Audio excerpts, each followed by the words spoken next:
All right, like I said, applying to an econ PhD program, it can be a little mysterious. And in part, that is because of sometimes called the secret syllabus. There's sort of unwritten rules about what admissions committees are looking for. And if you go to one of the sort of elite departments in the US, you will know these unwritten rules because you will be sort of bred for it from the very start. And as someone who very much did not go to one of those institutions, I approached the whole process of applying for an econ PhD totally innocent of these things. And I honestly just got lucky. But the margin for getting lucky is getting narrower and narrower as the level of competition for econ PhD programs gets tighter. And so my goal here is to, in particular, give people who are outside these elite US departments, either people who are abroad or people in US departments, kind of like the one that I did my undergrad at, making sure everyone has sort of the same information set. So I suspect some of you will, at least many of you will probably know some of this, but I hope that there are a few tips in here that will be useful for all of you and sort of level the playing field. And most of the advice I'm going to give you, most of what I'm telling you is mostly general. I'd say about 90% general, and apply to basically any US Econ PhD program. There's a little bit that's specific to UC Santa Cruz. That's because there is a little bit of variation in these things. And this is sort of, obviously, I'm the PhD director of UC Santa Cruz. And so I know our PhD program a lot better. But I will try to flag those areas where I'm speaking specifically about UCSC, just so that you can be aware that it may be a little different depending on which program you are applying for. We're going to start out today with just the question of what a US Econ PhD program looks like. The reason why I want to start there is because the admissions committees are going to be thinking who is suited to pass their Econ PhD program and succeed. You need to know what that program looks like before you can realistically have a conversation about what makes a strong application. Then I'll go over briefly sort of the application process itself, and then give you some suggestions about what makes for a strong application. All right, point one, what does it look like? So nearly all programs in the US actually follow a very, very similar template. So almost any program, you go to UC Santa Cruz, you go to University of Arizona, you go to Stanford, whatever, like they're going to have the same sort of template. And their expectations in terms of admissions criteria are also somewhat similar because of that. It's just a matter of how selective they can be depending on their ranking or whatever. So this is what it looks like. So every program is going to have something along the lines of what we call a math camp that comes usually just before the actual official start of the academic year. Sometimes it will continue into the academic year. Then you're going to spend year one on the core theory classes. These are the foundation for everything that comes afterwards. Year two is on field classes specific to the fields that you want to focus on. Year three is the transition to research. And then after that, you're basically doing research and preparing for the job market. All right, so getting into the details here. When I say math camp, what kind of math we talking about? It's going to vary a little bit depending on which program you go to. So the exact content of math camp will depend on where you are and who is teaching it that particular year. Most places are going to have some, I mean, most places, probably all places, are going to cover optimization theory, things like implicit functions, linear algebra, mathematical statistics.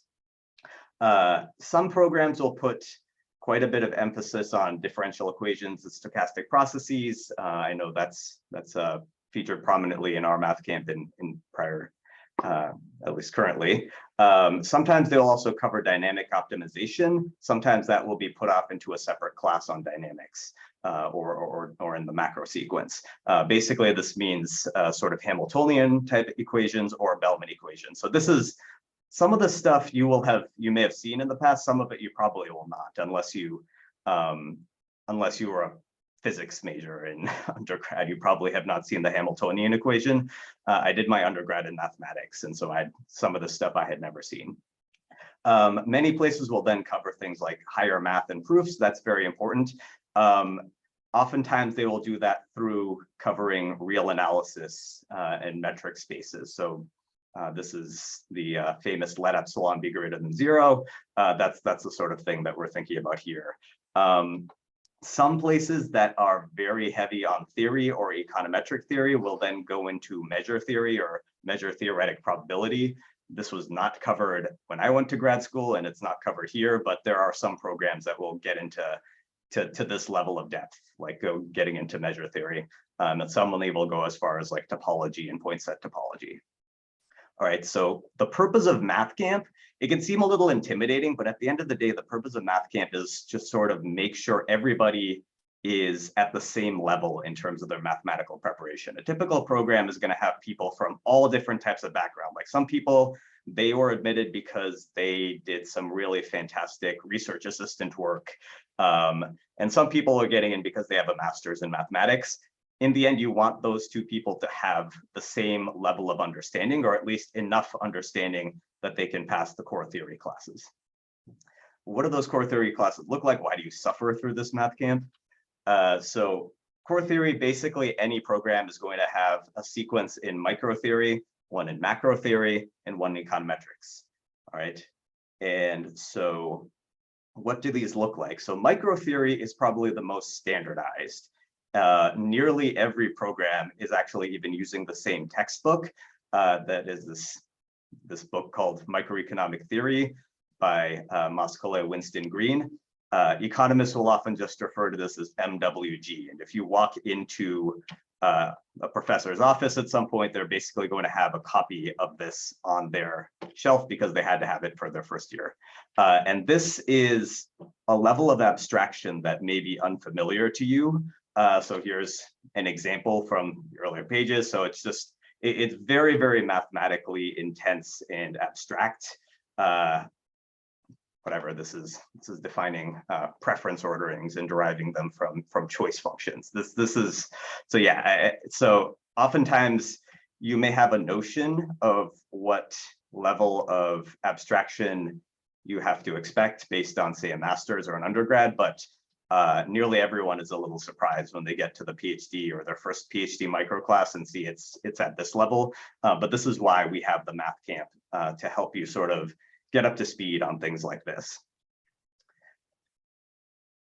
And so you will then, you'll have the macro sequence is a little bit less standardized, but in general, it's going to be a lot of heavy dynamic optimization. And again, that was why in Math Camp, you learned things like Bellman equations, et cetera, that will let you sort of solve macro models.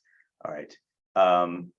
In econometrics, it's going to cover basically mathematical statistics to start out with, and then a lot of the basics of, rather not the basics, but the very specific technical details of ordinary least squares regressions, probit models, et cetera. Like all the things that you may have covered in an undergrad econometrics class, they're covered here, but with a lot more rigor.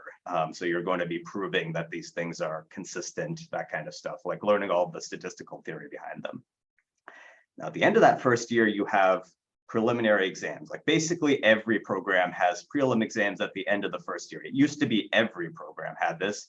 There are a few programs at the sort of like very, very top, like very prestigious ones who have decided they're going to put off the first year and just do it in the second year. But nearly ever, I'd say like 95% will have first year preliminary exams at the end.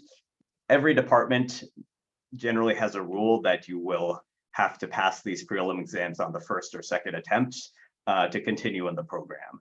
All right, so this is often a source of anxiety. The purpose of these prelim exams and their stringency, I mean, the purpose is to make sure that you learn the material. How stringently how likely it is that you will fail out of the program for not passing these varies from program to program, right? At UC Santa Cruz, we just want to give you a strong incentive to actually study the material and learn it. So people generally don't fail the prelims because they rationally respond and learn the material well enough to actually pass. There are other programs where like there will be at least a few students who fail out every year. All right, second year classes, these are the field classes. So the first year can seem very, very abstract, right? I mean, I showed you that screenshot from Moskalo Winston Green, and you're going to be like, what is this? What was I getting myself into? When you get to the second year field classes, it's going to start to look like economics again, like things that you can recognize, right? So you will choose fields, and these fields will be things like development economics, public economics, labor economics, the things that you have probably seen in undergrad at some point. You will choose, usually the standard is 2 fields, and then go through and learn a lot of the basics behind them. So a lot of this year is reading papers. And so the basic theory that you learned in the first year is going to give you the preparation you need to interpret a lot of this. And so these papers now start to look like things that you can recognize as having an immediate impact on the world, right? So impacts on education and health, political economy, like looking at the impact of exposing corruption on election outcomes, or the impacts of financial market frictions on models of the macroeconomy, right? So that's the second year. Sometimes at the end of the second year, you will have to take another set of exams. That will be true in some programs. So in my PhD, I had to take second year field exams. Other departments will have you do something more like a paper in the second year. So that's how it works here at UC Santa Cruz. All right, third year, generally the transition to research. So most places will have PhD workshops where PhD students will present their research and get feedback. You're going to spend a lot of time meeting with your advisors, I hope. Depending on the specific program, there may be some requirement for a third year paper in the UC system. So that's UC Santa Cruz and also all the other UCs. So Berkeley, San Diego, et cetera.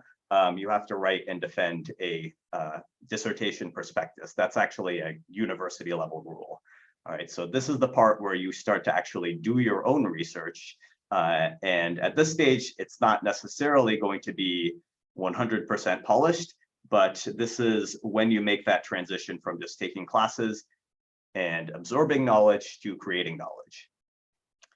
And the reason why that is important is because you are essentially going to spend the rest of the PhD preparing for what's called the job market. Now, this is something that distinguishes economics from basically every other field in the basically in academia, really. Most fields, the focus of a PhD program is to write a dissertation. And in economics, you will write a dissertation and you have to submit it and all that.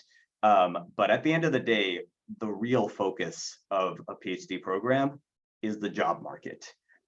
So this is a little different from other programs which are more focused on just giving you credentials. We want to make sure that when you come out of here, you have a specific job, or like you walk out of here with a job.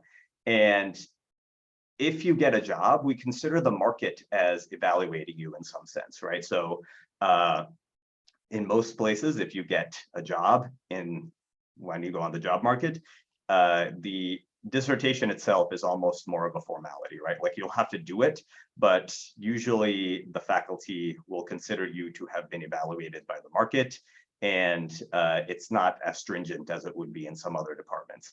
But the market itself, it can be quite intense. And the central thing that you need to succeed is what's called the job market paper. And so this is sort of the headline paper. It's usually solo authored, and that is the main thing that potential employers will use to evaluate you. You'll also have other papers that you have written during this period. Some of them might be solo authored, some might be co-authored, in particular with faculty, right? And so you'll have sort of a packet of research, and this is important even if you are not planning on applying to jobs in academia. That's still sort of the primary criterion that's going to be used to evaluate you. So once you've got all that stuff together, you go on the job market, you apply to literally hundreds of jobs, obviously your department, your advisors are helping you through this, and then you go through a sort of somewhat centralized process, interviewing and visiting multiple different employers. And then at the end, hopefully you will have an offer. In general, in most econ PhD programs, in the US above, like, say, a certain cutoff, the employment rate after an econ PhD is basically 100%, right? All the students with PhDs get jobs as long as you do the work and follow the process properly, you will have a job. Now, as I said before, econ programs are very heavily job market focused. And so conversely, as you are sitting there deciding where you want to apply, the big thing you want to think about is the placement record of a PhD program, right? So that is how different programs are judged. And, this is, again, different from other fields, right? If you are looking at, say, the website of, the Department of Sociology or the Department of Chemical Engineering or whatever, they may or may not talk about where their PhD students have gotten jobs. You go to an econ PhD program, the placement record is extremely prominent, and it's very important to, like, we spend a lot of time thinking about the placements of our students, and it's good reason, right? That's what you should actually care about. If you're getting a PhD, what am I going to have after the program, right? So think about that as you're looking across different programs. Make sure to look closely at their placement record and make sure that you are applying to programs that are placing in the types of jobs that you are kind of interested in. Obviously, it's a little hard to predict, sitting where you are, what kind of job you would want, but you should sort of have this in mind even at the beginning, and then be open to the possibility you might change your preferences. But yeah, just have that in mind as one of the major features distinguishing different programs. All right, question that always comes up that's related to all of this is financial support, right? Like, you coming here, you want to be able to, eat, pay rent, etc. And so this used to be different. In the past, sometimes departments would admit people without offering financial support. That is exceedingly rare now. Nearly every econ PhD program is only going to admit as many students as they can fund. And so at UCSC now, you're essentially, if we make you an offer, you're guaranteed support for at least 5 years. That's sort of a university level rule. We often will support people in the 6th year if they, especially if they are planning to apply for jobs in academia.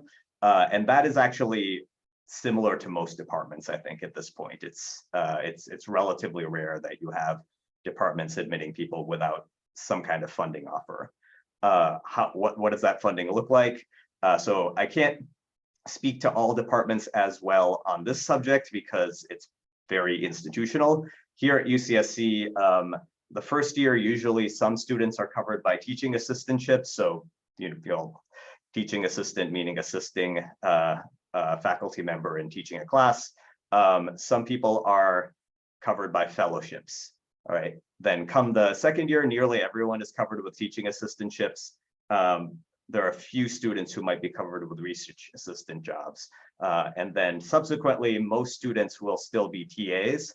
And that is what covers their tuition and their stipend, et cetera. Some people will become research assistants. So in our department, we have a couple of people who will, for example, run field experiments in other countries, and they will hire grad students to go there and sort of manage that process. So that's another option, but ultimately the idea is that the department is sort of saying, like, whatever department you go to, if you are in good standing as a PhD student, you will have some kind of assistantship to keep you funded, and that'll cover your tuition and stipend. Usually it covers things like healthcare, et cetera. All right.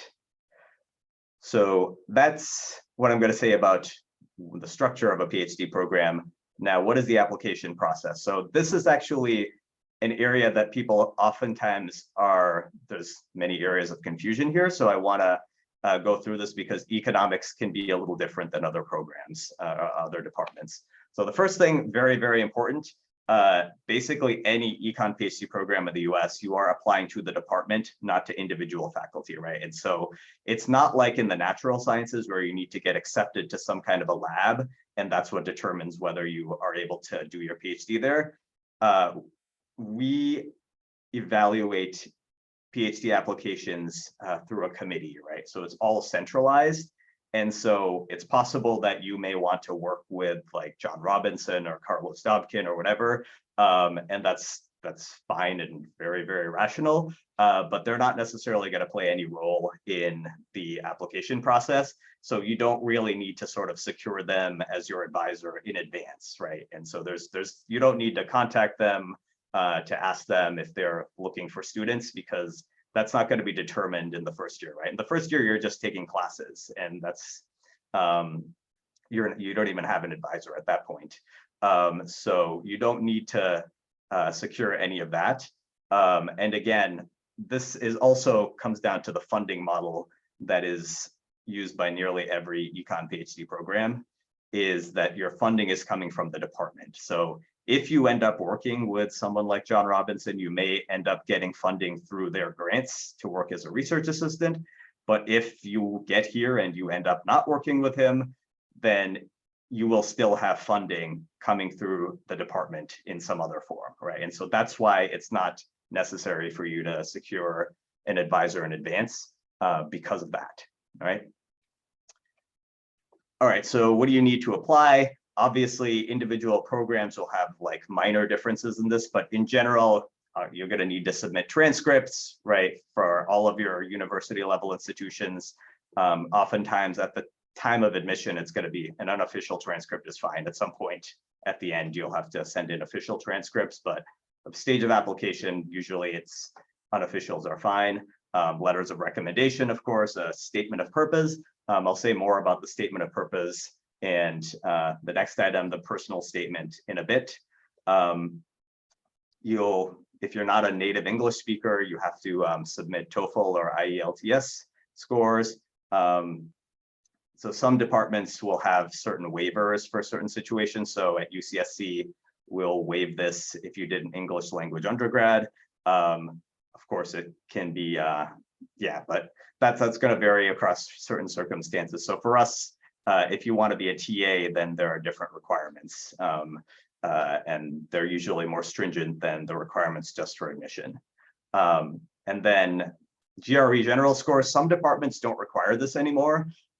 Some will say that it's optional. Many departments like ours will actually require it. All right, so let me talk about each of these sort of piece by piece. But one thing I will say about the GRE, this is often something that creates a lot of anxiety for people, right? It's just like this big standardized test. But I will say that if you are an international applicant or an applicant from one of these non-elite departments, like the one that I went to, the GRE is actually your friend, because it's the only thing that everyone takes. And so it's going to give you a level playing field in the way that many other things do not. Then some programs will have a stage of interviews. This is standard in many other fields. In econ, it has historically not been part of the process, and it is not standard, and many departments don't do it, but some departments do, and we in particular do have interviews, right? And so this takes the form of a 15, maybe 20-minute Zoom interview. And so the person interviewing you, so in this case, me, would talk to you about what kind of research you plan to pursue. Why do you want to come to UC Santa Cruz? Are there specific faculty you want to work with? In many ways, it's similar to what you would write about in your statement of purpose, but more of a back and forth, right? And so this actually has come to play a very important role in our admissions process. But again, like I said, some departments don't do this at all. All right, the last step is offers, right? So a PhD offer in general is going to be both an offer of admission, but also an offer of funding, right? Usually those come together, and usually you'll have a letter that says like, congratulations, you got in wherever, and then it'll also tell you what you can expect in terms of financial support, right? And so as I said before, it is very rare in 2022 to see an econ PhD program make an offer that doesn't have funding attached to it, or that will not, in general, there's going to be some kind of funding attached to it unless you have outside funding. And as I said, UCSC is never going to make an unfunded offer unless you have outside funding of some sort. Some departments will rely on a wait list, right? So you're on the wait list, you will get in if enough people who have offers right now turn them down, right? Now that's going to matter more in some departments than in others. So where I went to grad school, many people wound up on the wait list. There are other departments like UC Santa Cruz where we have a wait list, but it doesn't play as prominent a role for technical reasons that I'm not going to get into right now. But just sort of be aware of that. And so it will take some time for people to sort of turn down offers to work through that wait list. Then after all of this stuff is done, there is, or rather after all of the initial offers are sent out, usually there will be a visit day for admitted students. And so most programs will do this. Sometimes it will be a physical visit day. Since the pandemic, many places have moved to virtual visits.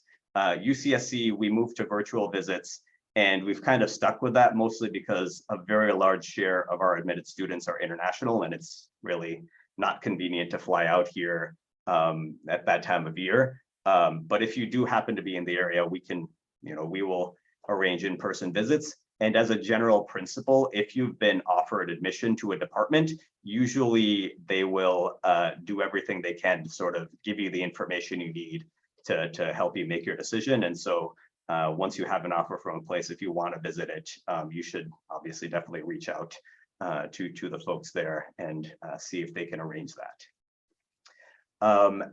Finally, the deadline for making decisions, basically there's one deadline, right? So all of them have the same deadline, and that's sort of that's broader than economics. Basically every grad program, that's sort of a agreement across all US PhD programs. And so there's that one decision, and in theory, you don't have to make a final decision until that day. But like, please, if you decide that you are turning down a offer because you have a better offer, or you're admitted by a program that you think is more attractive to your specific situation, please tell immediately the program that you're turning down that you are doing that, so that they can then go to the next person on the wait list, right? So just so have some compassion for your fellow travelers in this process, and try to be sort of forthright and in communication with all the places that have admitted you or made you an offer. All right, so that's what the application process looks like. So what can you do to make your application as strong as possible? All right, so first question is, what is the admissions committee looking for? At the end of the day, we're looking for people who can succeed in the PhD program, right? As I described it before. And so that has two pieces. First, can you survive the first year sequence, right? We don't want to admit people who are going to struggle in the first year and then fail their prelims, because that's not useful to you, it's not useful to us. But then conditional on getting past that checkpoint, then the real question that's going to determine your success is, can you do independent research, right? So can you write a good job market paper? Will you succeed on the job market and bring glory to yourself and the department that trained you, right? And so the criteria for each of those obviously is different, right? So the first year sequence, as you saw, it's extremely mathematically intensive. And so one big part of what's going to be used to evaluate you is the math classes that you have taken in undergrad and possibly your master's if you have one. And so if you have not already, the American Economic Association has this nice little page where they will actually describe sort of the recommended training. And so you can go through and see they have all of these suggestions for what you would need for a master's program, and then what you need for a PhD program, or what's good for a PhD program is what is required for the master's plus some other things, right? And so they mention a lot of the classes that I mentioned are sort of covered in a typical math camp. And so you should definitely take a look at this. You can just sort of Google AEA mathematical training to sort of look that over. The other thing people look at is advanced econ classes, right? So some people will literally, as undergrads, take PhD level classes. And so obviously the admissions committee knows you're probably not going to get an A+ if you're an undergrad taking a PhD microtheory class. But doing reasonably well in a class like that actually suggests, of course, that you are probably going to do well when you're taking it for real. Oftentimes there are some master's programs that will focus very heavily on training people specifically for PhD programs, and they will have more rigorous microtheory and macrotheory classes. And so we'll look at that as well. Now, one point I want to raise, like I'm not aware of too many econ PhD programs that literally require you to major in economics or get a master's of any sort. So like I did not have an undergrad degree in economics. I was a math and political science double major. I still got into grad school, and it's certainly the case here at UC Santa Cruz. We don't like have some formal requirement that you have majored in economics, but we would obviously be looking for an application that in its entirety suggests that you will be able to succeed in your PhD econ classes, right? And so that's sort of the key thing. We're looking at the whole package. And so econ classes, and in particular advanced econ classes, help with that, but it's not an absolute requirement. It's just something that fits into our objective function. One specific suggestion I would say, there are many programs that will have a class that's called something like mathematics for economics. What that actually covers can vary wildly across different universities. And so some universities, it will just be, say, something like multivariate calculus. Others, it will cover real analysis and point set topology, right? And so I strongly suggest if you have taken a class like that, it would be useful if you briefly mentioned in, say, the statement of purpose, what topics were covered in that, because when we see the transcript, all it says is math for economists, and it could mean anything.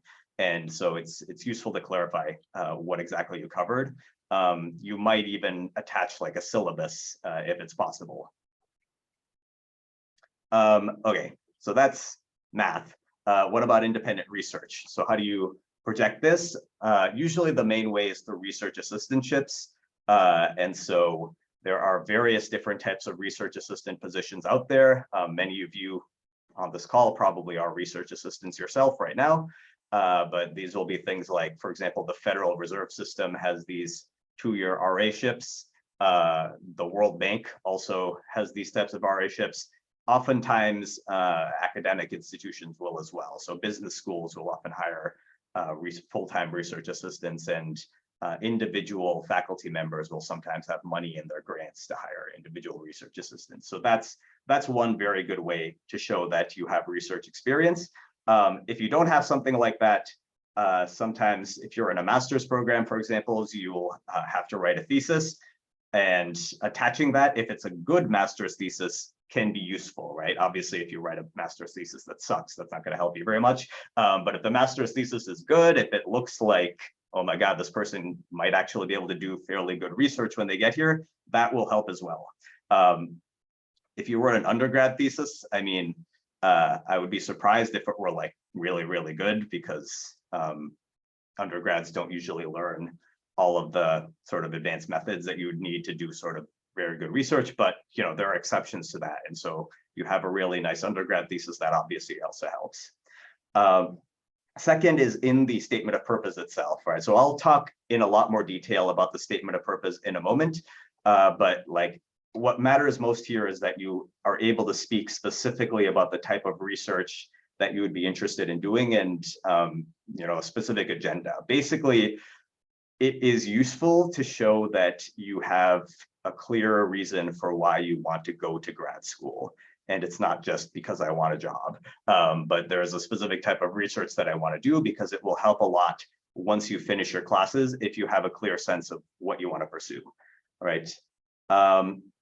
Okay, and so so research assistantship, these are things that you can just sort of list on your CV or whatever, or mention in your statement of purpose. But what really determines the value of these is the letters of recommendation. Now, I'll say more about that in a moment. In terms of the statement of purpose, like, yeah, when you talk about the faculty, make sure you mention a coherent set of faculty. Again, I'll say more about this in just a moment. All right, so which of these is more important? It's not, that's going to depend from department to department, but at the end of the day, like we have sort of like indifference curves, right? Where obviously more research potential is good and more math ability is good. But we're sort of, you don't have to be perfect in both. You can make up for a weaker math background with a greater degree of research potential, and to some degree vice versa. It's going to depend on the specific department. If you're applying to Caltech, it's a very technical department, of very theory and econometric theory focused. Math ability is probably going to be more important. If you're applying to a very, very applied department, so for example, if you applying to UCSC, we tend to focus a little bit more on the research potential because especially if you're doing applied micro, that's kind of has historically been a better predictor of your success here. All right, so I mentioned letters of recommendation before. They are very, very important, because they often contain information that is hard to glean from the CV and the packet alone. All right, and so who should you ask? Obviously, you want to ask someone who knows you and can tell us stuff that is not otherwise apparent, right? And so you don't really need someone who is just going to tell us like your grade in their class, because we can look at the transcript and see that. Ideally, you would want someone who can tell us something about your potential to do research in particular, right? And it helps as well to have someone who knows what an econ PhD program involves, oftentimes an economist who has an econ PhD. And so I would say like the ideal recommenders are people like your research supervisor. That's someone, if you're a research assistant, you kind of want your supervisor to say some very specific stuff about your role in the project, how you performed, what you contributed, to what degree you were thinking about, not just the implementation or whatever you had to code or whatever you had to, whoever you had to hire to run the field experiment, but also to what degree you were thinking about the research itself and the research question. If you did a master's or an undergrad and wrote a thesis, the thesis advisor can also speak to this. Just, you know, where did the ideas come from, and you know how motivated were you, and what is the thesis itself about, right? You can also, if you have taken classes that involved research projects, then having the instructor for a class like that to write a letter for you is also useful. It's more useful than if you have someone who just, you know, taught some generic class that's mostly just taking exams, right? Not that those recommendations are not useful. It's just it would be useful. It would be good if that's not all of your recommendations, and you have someone who can speak to your research potential as well, right? Obviously, if you're an undergrad who took a PhD level class and you did really well in that, then a letter like that actually can be quite useful, because the person who taught that can say something about how impressive it is that you were able to do that in the middle of a bunch of PhD students. So obviously these are not like hard and fast rules, but these are some suggestions for using a letter of recommendation to convey your research potential in particular. Last point I will make is that we also do see who didn't write you a letter, and that can be that can say something, right? So if you were a research assistant for someone for 2 years and they didn't write you a letter of recommendation, that is we're going to infer something from that, right? And I think any admissions committee is going to infer something bad from that. And so make sure, if you are a research assistant, that you have your supervisor write a letter for you, ideally a good letter. All right, so statement of purpose. This is one of those things that is, I think, the most mystified if you do not have a lot of inside information on PhD programs. I wrote a terrible statement of purpose because I didn't know any of this stuff. So I want to make sure you do a little better than me. So statement of purpose, first of all, this is not like a personal statement of the sort that you would write for an undergrad, right? So don't tell us about your metaphorical personal journey. That's not what a statement of purpose is about. what we want to hear is like the specific area of research that you're interested in, right? And when I say specific, I mean something like, I am interested in the health consequences of pollution in developing countries, or I would like to study how climate change affects sovereign default spreads, right? So tell us what you're interested in, tell us why you got interested in it briefly. Then talk about some of the specific faculty you want to work with. And what I would suggest, and so of course, you're probably going to write a different one of these for every department that you're applying for, right? So make sure you personalize the statement of purpose, at least the part where you talk about the faculty. And so read the profiles of the faculty at the department where you're applying, read those profiles carefully, and don't just look at the field. Make sure you look at the specific papers. And I have to say, make sure that the faculty you say you want to work with actually fit the topic that you're interested in and are consistent with one another. I've seen statements of purpose where someone will say, yeah, I want to work with John Robinson and Jesse Lee. John Robinson is a development economist who runs field experiments. Jesse Lee is a theoretical econometrician. Their research has nothing to do with one another. Like if you say something like that, it's just going to make it apparent that you're actually not paying attention. So don't do that. Make sure that you've looked carefully at what kinds of papers people are writing, and you mention a set of faculty who are actually realistically the kind of people who could advise you on that topic. And if it's possible, it would be good to give examples of projects that you would pursue, right? As specific as you can be. Obviously, this is challenging because you haven't done the PhD yet, so it can be a little hard. But to the extent to which you can talk about this with some of your advisors or your research supervisor or whatever, it would be useful to be able to say, like, yeah, this is project, this is the question I have, this is sort of the approach I would want to take, right? I'm going to run a field experiment or a lab experiment. I'm going to use standard difference and differences. I'm going to use a regression discontinuity, whatever. And if it's applicable, if it's a project that involves data, like talk about the sources of data, obviously you may or may not end up actually running this project because, again, it's just you're at the stage of applying, and it's not necessarily going to be like this fantastic, super polished idea. But what we want to know is that you know enough about economics to be able to propose a realistic kind of project, right? Something that we could imagine someone actually doing as, say, a second-year student for their second-year class. And last, if you have experience that qualifies you for this, you want to talk through that. So this, of course, is where you potentially would mention what you did during your RA-ships, your theses, etc., and be as specific as possible, right? So if you had an RA-ship, tell us like what role you played during that and how it helps you. So if you propose that you're going to run a field experiment in your project that you're proposing, then if you were a research assistant who whatever was in charge of organizing the survey teams, that's useful to know. If you are proposing a project involving, say, difference and differences or whatever, talk about some of your RA-ships where you work with statistical software, etc.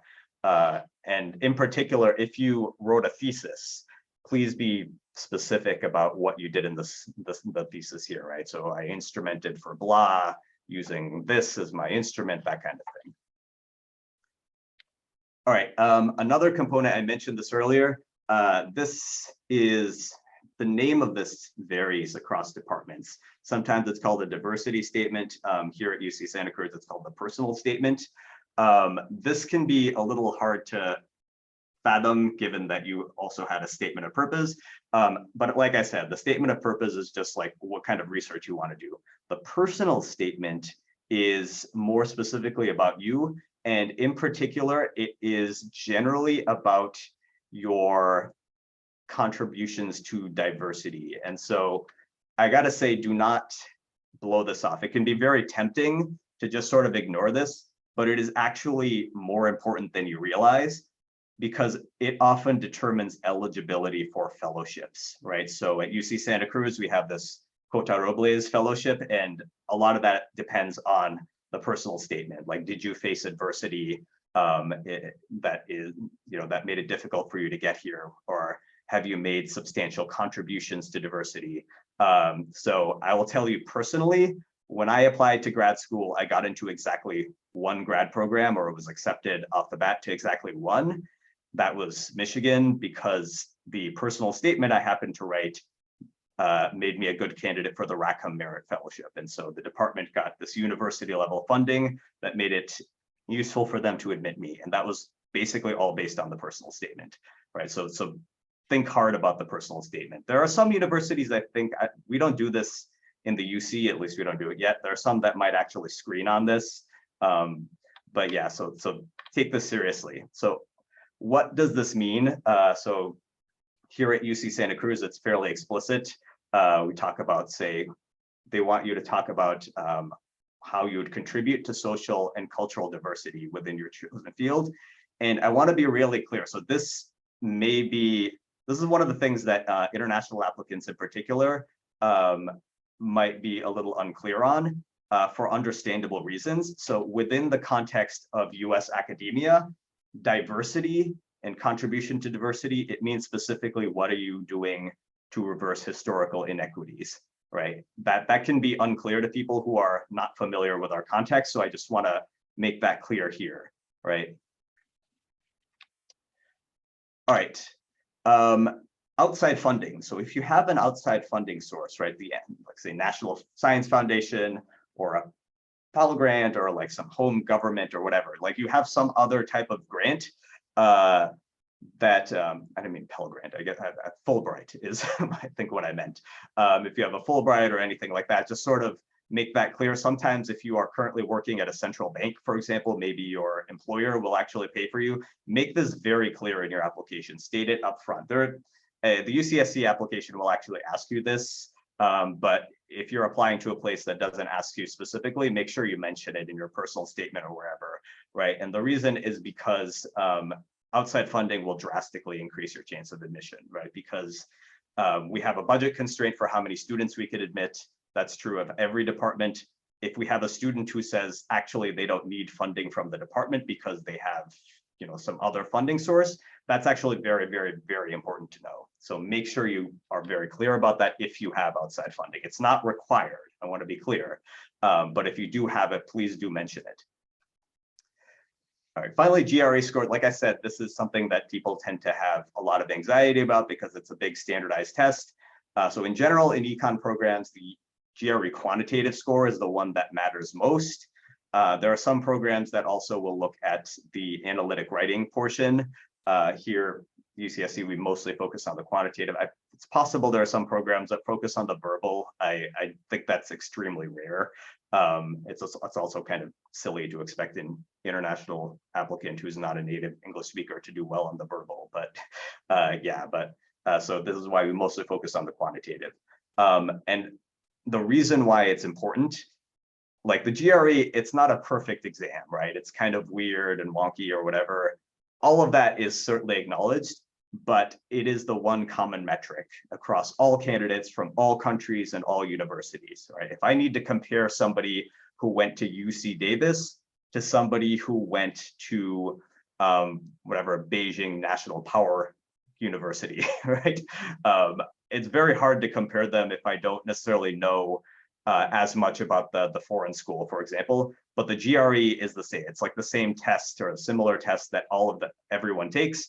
And so that's why it's useful. That said, it's just one factor, right? It's not determinative. Other parts of the packet matter. So what kind of GRE score is usually what we're looking for?